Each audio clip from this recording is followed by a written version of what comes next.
Modern historical narratives often polarize the Pakistan movement between two positions: a purely secular political compromise or the ideological project of a single religious sect.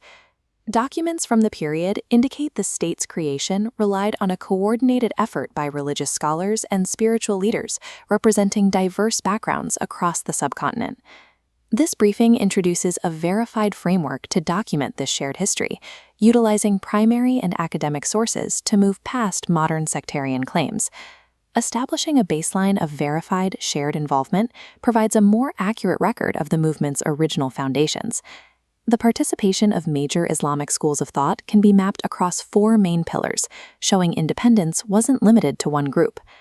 The first pillar tracks Barelvi and Sufi leadership, including mobilizations led by Pir Jamaat Ali Shah and the Pir of Manki Sharif. Deobandi and Al-e-Hadith scholars also drove the political agenda, with participation from leaders like Maulana Shabir Ahmad Usmani and Muhammad Abdallah al-Baqi.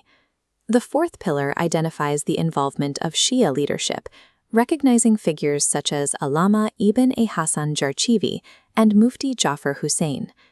This matrix demonstrates that the movement functioned as a cross-sectarian coalition, requiring coordination and compromise among these diverse schools of thought.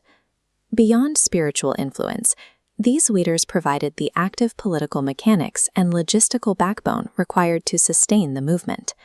The 1946 Benares Sunni Conference demonstrated this scale, where over 500 Mashaikh and 7,000 scholars passed a resolution defining the creation of Pakistan as a critical priority.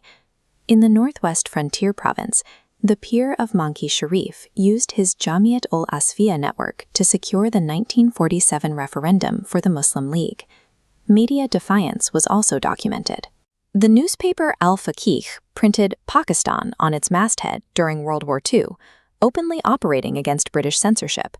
This legislative battleground was another front.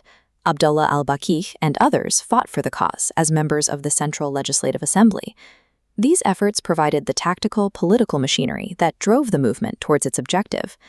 To maintain historical accuracy, we process this data through a strict filter called the Rule of Two.